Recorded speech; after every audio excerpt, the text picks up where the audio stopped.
My name is Colin Oloman. I'm a retired professor of chemical engineering from UBC.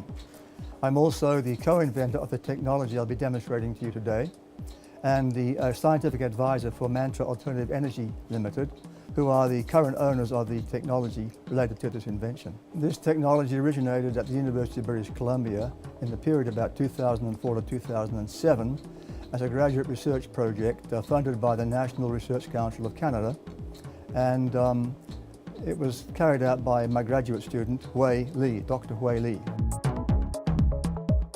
As a chemical engineer, I first became interested in the electrochemistry of carbon dioxide in about 2000.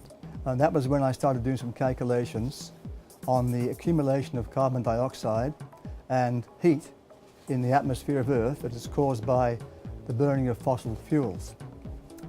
That calculation convinced me that we are facing a very serious problem in terms of climate change in the future. And if the evidence of Hurricane Sandy, Typhoon Bopha, acidification of the oceans, the isotopic signature of fossil carbon are not enough to convince people, perhaps they should view the recently released movie called Chasing Ice. I think that if we don't lower the CO2 production, we're facing an increase of at least 5 centigrade degrees by 2100, and that would devastate our civilization.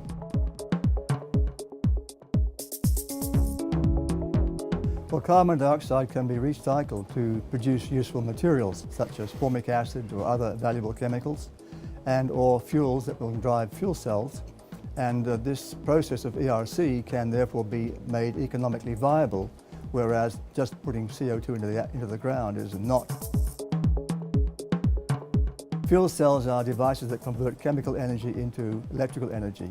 In conventional fuel cells, the energy is produced by combining a fuel and an oxidant that are fed to the fuel cell in separate streams and kept separate throughout the process. In a mixed reactant fuel cell, the fuel and the oxidant are mixed throughout the process. Mixed reactant fuel cells may have a lower energy efficiency than conventional fuel cells, but because of their simplicity, they can cut the capital cost of fuel cell systems by about 50%.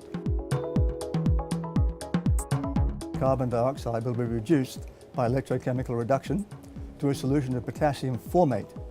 Then that solution of potassium formate will be used to power a mixed reactant fuel cell. Electric power from the fuel cell will then be used to turn on an LED light. This demonstration shows us that with non-fossil energy, carbon dioxide can be converted to a useful fuel that can then be used to drive a fuel cell.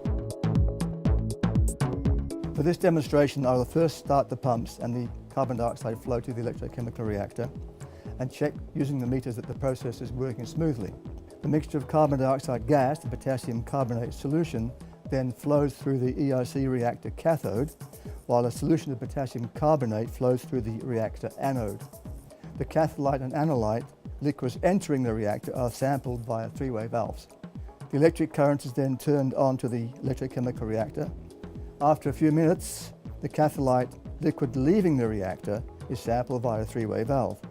The reactor feed and product solutions are then tested visually using a potassium permanganate solution. The color change from purple to brown indicates the presence of the formate. If the catholyte product does contain formate, then this formate fuel is mixed with the air oxidant and passed directly into the fuel cell by a three-way valve.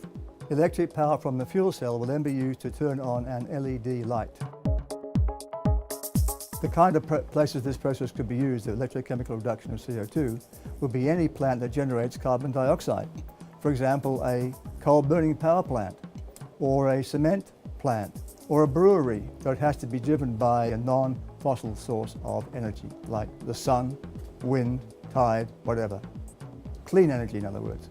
The idea is to have a closed loop of course, a regenerative fuel cell cycle, where you take a fuel cell, use it to make energy, but it produces CO2. The CO2 then goes back, is converted back to the fuel.